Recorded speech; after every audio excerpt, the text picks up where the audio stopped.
सबसे पहले आप सब भाइयों का बहुत बहुत शुक्रिया कि आपने हमारी दावत कबूल करते हुए यहाँ तशरीफ लाए और हमें कवर करने के लिए यहाँ तशरीफ आए। और आपके साथ इसलिए रूबरू हो रहे हैं ताकि हम चाहते हैं कि आप हमारी कुछ बातें जो हैं ऑनरेबल चीफ मिनिस्टर साहब तक पहुँचाएं, सरकार तक पहुँचाएं, क्योंकि 5 फरवरी से असेंबली का जो सेशन शुरू होने वाला है उसमें इंशाल्लाह 2026-27 का बजट भी पास होगा।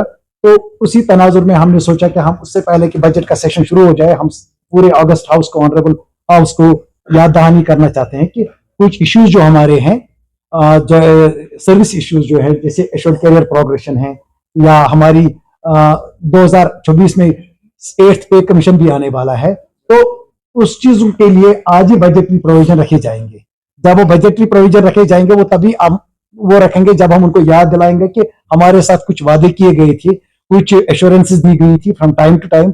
वो स्ट्रगल हम पिछले कई सालों से कर रहे हैं, 2018 से कर रहे हैं। तो उन चीजों के लिए हमने सोचा था, जिस तरह आप हमें कई बार हर जगह पे पहुंच के डेवलपमेंट एक्टिविटीज को भी कवर करते हैं और आप हमसे पूछते भी हैं कि क्या क्या काम इंजीनियर्स कर रहे हैं, कैसे कर रहे हैं और कितनी अचीवमेंट्स हो गई हैं, तो हम आपको इसलिए हमने आपको तकलीफ दी कि आज आप हमारी बात, हमारी तरफ से बात करेंगे, आप हमारे वकील बनेंगे, जबकि आप हमेशा आवाम की तरफ से नुमाइंदगी करते हुए उनकी बातें हम तक पहुंचाते हैं। आज हमने आपको दावत दी है कि आप हमारी बात गवर्नमेंट तक पहुंचाए। तो उसलिए उसमें डिटेल में जाने के लिए हमारे साथ फिरदौस साहब हैं, जो हमारे ज्वाइंट कोऑर्डिनेशन कमेटी के हमारे खास प्रेसिडेंट है।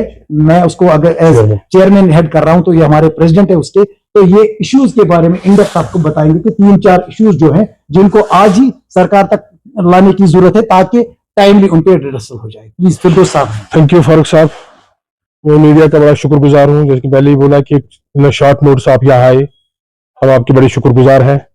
इश्यूज हर फ्रेटर्निटी, हर कम्युनिटी में होते हैं, लेकिन वो इश्यूज जो अननेसेसरी हो वो हम नहीं बोलना चाहते। क्या आपको वक्त की सितमजरी और हालात की मजबूरी समझिए कि हमें एक प्रेस कॉन्फ्रेंस देनी पड़ी। इसका मैं आपको बता दूंगा कि अड़ाक प्रमोशन जो थी उनका बहुत हद तक हमारे डिपार्टमेंट, चाहे वो जल शक्ति हो, पीडब्ल्यूडी आरएनबी में हो, वहां बहुत इंप्रूवमेंट हो गई अल्हम्दुलिल्लाह। हम कहते बहुत, लेकिन पिछले 1.5 साल से लगभग कोई भी फर्दर रेगुलराइजेशन नहीं हो रही है, जो अगेन यही नोशन दे रहा है कि we are again going to the adhocism. पिछले 18 महीनों से लगभग कोई भी फाइल पीएससी ने क्लियर करके आई। हमारे एडब्ल्यू एक्शन जो specially in PWD RNB CL में ये प्रॉब्लम है। जल शक्ति में बहुत इंप्रूवमेंट है। मैकेनिकल अल्हम्दुलिल्लाह 2023 में पूरा ऑलमोस्ट रेगुलराइज हुआ था, लेकिन उसका भी पाइल अप शुरू हुआ at the level of XEN SC chief engineer AW. तो पहला इशू है कि जो रेगुलराइजेशन ऑलमोस्ट बहुत इनिशिएट हो गई है, ऑलमोस्ट डन हो गई है, उसको स्टॉप नहीं किया जाए। आज से ही हम गवर्नमेंट को, चीफ मिनिस्टर साहब को, ऑनरेबल मिनिस्टर साहब को, प्रिंसिपल सेक्रेटरी वर्दीज को हम रिक्वेस्ट कर रहे हैं कि रेगुलराइजेशन पे खास ध्यान दिया जाए ताकि वो स्पीड अप किया जाए, कि जिसका ख्वाब हमने बुना है कि हम एक विदाउट अड़हकिज्म यानी इंचार्ज कल्चर को, एडिशनल चार्ज को खैरबाद करने वाले हैं। तो अल्हम्दुलिल्लाह हम कमिंग ईयर्स में उसको खैरबाद करना चाहते हैं। First request. सेकंड, जैसे फारूक साहब ने बोला, 2018 में बजटरी प्रोविजन के तहत एश्योर्ड कैरियर प्रोग्रेशन का ऐलान हुआ, गवर्नमेंट ने किया, कैबिनेट मेमो मिला, लेकिन एसआरओ नहीं मिला। Unfortunate with engineers are professionals, equal professional doctors, जैसे केएस ऑफिसर्स हैं, केपीएस हैं, वेटनरी डॉक्टर सर्जन हैं, एग्रीकल्चर हैं, all people are professionals simultaneously we are not, हम कोई डिफरेंट नहीं है। लेकिन बात यह है कि इस एश्योर्ड कैरियर प्रोग्रेशन की लड़ाई हम पिछले 20-30 साल से लड़ रहे हैं, और वो कोई भी कॉर्नर नहीं है हमारी फैटर्निटी में, चाहे वो सिविल हो, मैकेनिकल हो, इलेक्ट्रिकल हो, from governors, chief ministers to next LGs तक, हर किसी को 2-2 बार मिले, मेमोरेंडम दिए, और अल्टीमेटली जो एसआरओ 2018 में हमें मिलने वाला था वो आज तक नहीं मिला, अनफॉर्चुनेट। और रिसेंटली जब नई गवर्नमेंट ने टेक ओवर किया, honourable chief minister Omar Abdullah साहब, तो उन्होंने एश्योरेंस दी हमें, हम उनको 2 बार मिले, और बहुत से इंजीनियर्स डे पे उन्होंने एश्योरेंस दी, रादर ज्यादातर ऑन द रिकॉर्ड है ऑफिशियल मीटिंग में, कि आपका ये रिड्रेस किया जाएगा। हम आज यहाँ इसलिए आए याद दहानी के लिए कि अब बजट आने वाला है, अब और वेट इंजीनियरिंग कम्युनिटी को मत करवाइए। Assured career progression is important, क्योंकि हमारे engineers in spite of getting degrees from the reputed institutes are getting retired only at the AE and AW level.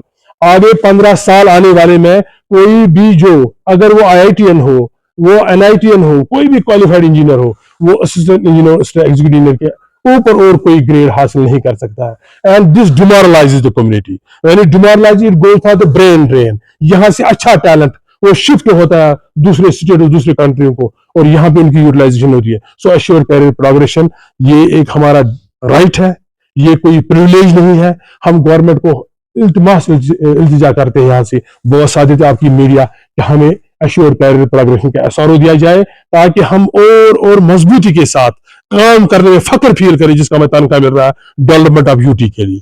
And the third one is पे anomalies, जो JEE level पे वो अभी तक भी ऐसी है। 7th पे कमीशन भी रेक्टिफाई नहीं कर पाया, अब 8वां आने वाला है, अब कोई पे एनॉमली नहीं रही। जो इंजीनियर अपने ग्रेड का हक रखता है उसको वही हक मिले। And fourth is the placement. Why should engineer wait for the placement? जब उसका नंबर आता है, उसके कागज बराबर है, उसके एपीआर बराबर है, तो ही शुड बी प्लेस्ड। तो बहुत सी वैकेंसीज ऐसी हैं जिनको 2 दिन 3 दिन में गवर्नमेंट प्लेस कर सकती है। हम रिक्वेस्ट कर सकते हैं, अगर उनके एपीआर आपके पास अवेलेबल है, विजिलेंस क्लियरेंस है, कोई हिंड्रेंस नहीं है, और आपकी वैकेंसी एलिजिबिलिटी बनती है उनकी, तो why are we they are being deprived from the right? उनको क्यों हक से रोका जाता है? उससे ज्यादा इफेक्टिव। और रिक्रूटमेंट खुसूसन जूनियर इंजीनियर लेवल की, जो जूनियर इंजीनियर मैकेनिकल, वो 3-4 साल से वेट कर रहे हैं एस्पिरेंट्स। अगर कोई मेरिट पे आ जाए, और वो यहाँ वैकेंसी भी है 200 प्लस, सिविल में भी है मोर देन 400, तो अगर उनको रेफर किया जाए ऑन द अर्जेंट बेसिस, वो हमारी इंजीनियरिंग कम्युनिटी को फर्स्ट स्ट्रेंथन करेगा, उसके बाद कम्युनिटी को करेगा, उसके बाद पब्लिक वेलफेयर इंक्रीज हो जाएगा। these are not our demands, these are all legitimate rights which have been delayed and denied. Thank you. अगर आप मैं बताऊंगा आपको पीडब्ल्यूडी आरएनबी की, जब रिऑर्गेनाइजेशन होगी, अभी डिपार्टमेंट देख रहा है कि वैकेंसियां कहाँ थी, एसओ में बहुत टाइम लगा, अब से जो वैकेंसियां बन गई है बिकॉज ऑफ प्रमोशन रिटायरमेंट, वो मैकेनिकल और सिविल में भी है, और अभी प्रोसेस में है, चल रहे हैं। लेकिन हम गवर्नमेंट को इल्तिजा करते हैं, जल्दी रेफर कीजिए, हमारा ग्राउंड फोर्स भी बढ़ेगा। तकरीबन मैकेनिकल में 200 प्लस है, और सिविल में लगभग 400 प्लस कुछ है। जब वो रेफर हो जाएंगे, आइडेंटिफाई कर दीजिए। It is only because of ruralisation PWD they have been hanger, but other departments like Jal Shakti, it has been already done, the process has been taken by SSRB. I am right? 8AW जो placement है वो रुकी हुई है, that is also promotion. वैकेंसियां है उनके पास जल शक्ति में, हम इल्तिजा करते हैं जल शक्ति मंत्री जनाब जावेद राणा साहब से, और जो वहां पे हमारे ACS है, बड़े कैपेबल आदमी है काबरा साहब, कि ऑन वार फुटिंग बेसिस की प्लेसमेंट की जाए, ताकि इनको भी एक मोटिवेशन मिले ज्यादा काम करने का, जिसका ये हक रखते हैं। सिविल जल शक्ति has already recruitment has done almost completed I think, और लेकिन आरएनबी में भी एक सिलेक्शन होगी 2021 में, तो होगी हमारी मैकेनिकल की भी, और जेई सिविल की भी होगी। लेकिन अब जो वैकेंसी रिऑर्गेनाइजेशन के बाद रिफ्लेक्ट होगी, अभी वो नहीं रहा, उसमें डिले लग गया। हम कहते हैं कि वो रेफर किया। आरएनबी में लास्ट ईयर 2024 में कुछ 800 के करीब जेई अपॉइंट हो गए। जेई अपॉइंटमेंट में ज्यादा प्रॉब्लम जो है वो मैकेनिकल में है, क्योंकि अभी भी इस वक्त जल शक्ति डिपार्टमेंट में एक सिलेक्शन लिस्ट आया हुआ है, उसमें शायद कुछ डॉक्यूमेंट वेरिफिकेशन या कुछ चल रही है। बट प्रॉब्लम ये है कि सर्विस सिलेक्शन बोर्ड ने फिर भी बहुत टाइम लिया है। 300 जेईज या 400 जेईज सिलेक्शन करने में इतना टाइम नहीं लगना चाहिए था। सर्विस सिलेक्शन बोर्ड ने बहुत ज्यादा टाइम लिया है। अगर 80,000 1 लाख बच्चों का रिजल्ट 1 महीने में तैयार हो सकता है, तो 300-400 बच्चों का अपॉइंटमेंट सिलेक्शन लेटर जब तक एसएसआरबी से आ जाएगा, तो उससे कैसे कैडिंग इफेक्ट होता है, क्योंकि हमारे लिए जेई जो है बहुत ही ग्राउंड फोर्स का वर्कर है। उसी तो नेक्स्ट हायर जो है एई जो है, उनको इस वक्त जेई का काम भी करना पड़ता है। तो this has a cascading effect, number 1। दूसरी चीज मैं यही गुजारिश करूंगा कि जैसे फिरदौस साहब ने ये गुजारिश की कि रेगुलराइजेशन, ऐसा नहीं है कि कुछ नहीं हो रहा है। जल शक्ति डिपार्टमेंट में पिछले 2 साल में 2200 रेगुलराइजेशन होगी। प्रॉब्लम ज्यादा आरएनबी में है। आरएनबी में जो इस वक्त आपका चीफ इंजीनियर बनने वाला है, वो अभी तक एई है। एडब्ल्यू कब बनेगा, एक्सन कब बनेगा, एससी कब बनेगा, चीफ इंजीनियर कब बनेगा? वो नॉन फंक्शनल नहीं कर रहा है, इंचार्ज में वो बन गया, इंचार्ज पे प्रॉब्लम हमें आरएनबी में। फिरदौस साहब यही रिक्वेस्ट कर रहा था कि आगे आने वाले 15 दिन यहां से ये मैं आपको चाहता हूं, आप प्लीज इसको पब्लिसाइज करो और इसको लोगों तक पहुंचाइए। अगले 2026 से लेकर 2040-42 तक बहुत कम प्रमोशंस होंगे, क्योंकि जो हमारे चीफ इंजीनियर बनने वाले हैं वो भी 1980-82 बॉर्न है। तो जब 82 बॉर्न है, वो 42 में रिटायर हो जाएगा, तो उसका पोस्ट वैकेंट नहीं पड़ेगा। एससी जो है वो भी 80 बॉर्न है। तो जो नए यंगस्टर्स आए हुए हैं उनको ज्यादा से ज्यादा 1 या 2 प्रमोशन मिलेंगे। आप मुझे बताइए 30 साल में किसी को 1 प्रमोशन देंगे, तो उसके लिए तो वो सर्विस करना ना करना कोई बात है। जैसे जिस ग्रेड पे वो लगा था, 30 साल के बाद वो घर जाएगा उसी ग्रेड में। कम से कम 3 कैरियर प्रोग्रेशन होनी चाहिए। उसका सोल्यूशन सिर्फ assured career time bound promotion. हम बार बार चला रहे हैं कि मेहरबानी करके एश्योर्ड कैरियर प्रोग्रेशन, वहां पे ये जो नौजवान बैठे हैं, इन्होंने 2017 में PSC क्वालिफाई किया।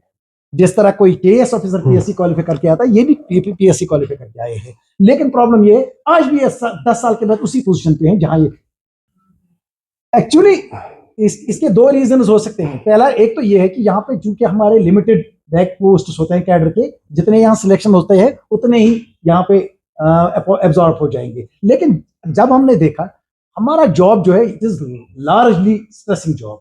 आप देखेंगे इंजीनियर्स अराउंड द क्लॉक काम करते रहते हैं। आज आपको वेदर फोरकास्ट है, बर्फ गिरने वाली है तो इंजीनियर अवेलेबल है पानी चलाने के लिए, रोड क्लियर करने के लिए, बिजली चलाने के लिए। समर्स में सैलाब हो, वाटर सप्लाई हो, ड्रिंकिंग वाटर हो, रोड्स हो, सिग्निफिकेंट काम किया जा रहा है। उसके बदले जब वो देखते हैं बाहर जाके कॉर्पोरेट कल्चर में, इनको इससे अच्छे देखिए कैरियर में सिर्फ एक मेंटल स्टेबिलिटी, कैरियर स्टेबिलिटी, ये बहुत सारी चीजें जरूरी होती हैं। तो वो लार्जली प्रेफर कर रहे हैं क्योंकि जॉब प्रोस्पेक्ट्स भी यहाँ पे कम है, फिर जॉब का प्रोफाइल जो है वो भी बहुत कम है। आप देखेंगे, जैसे मैं आपको बताऊंगा कि जब वो पे कंपैरिजन करता है, एक केएस ऑफिसर भी अपॉइंट होता है और एक एई भी अपॉइंट होता है।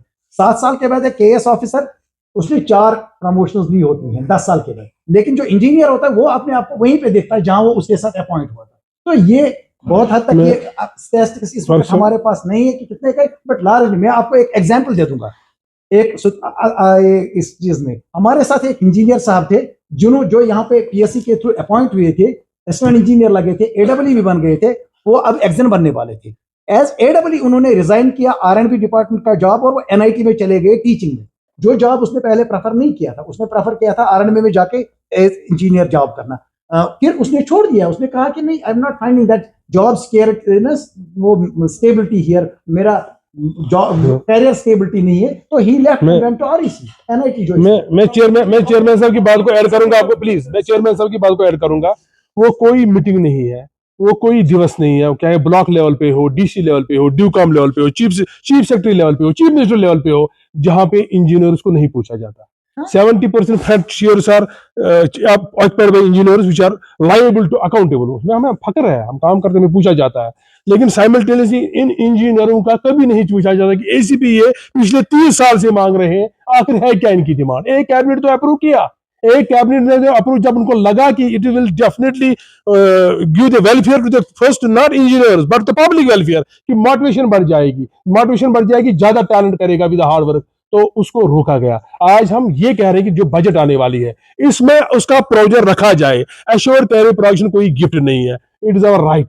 Please give us, we are through your channels, through your resources, we are requesting the honourable chief minister कि हमें एसीपी दिया जाए और आगे का वेट नहीं किया जाए, क्योंकि ये डेवलपमेंट का इनडायरेक्टली पैरामीटर बन जाएगा। बोलिए। Approximate figure, how many engineers are left away from the valley? हाँ, मैं फिगर अप्रोक्सीमेटली नहीं बता रहा हूँ।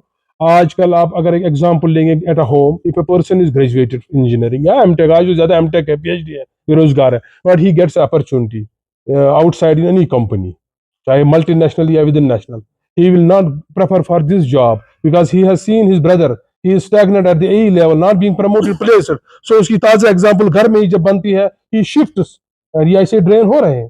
देख कर बहुत से लोग जो हमारे बैचमेट थे, they even got selected as junior engineer, they have not joined, और आज वो कह रहे हैं कि हमारा डिसीजन अच्छा था आपसे। Thank you, God bless you, thank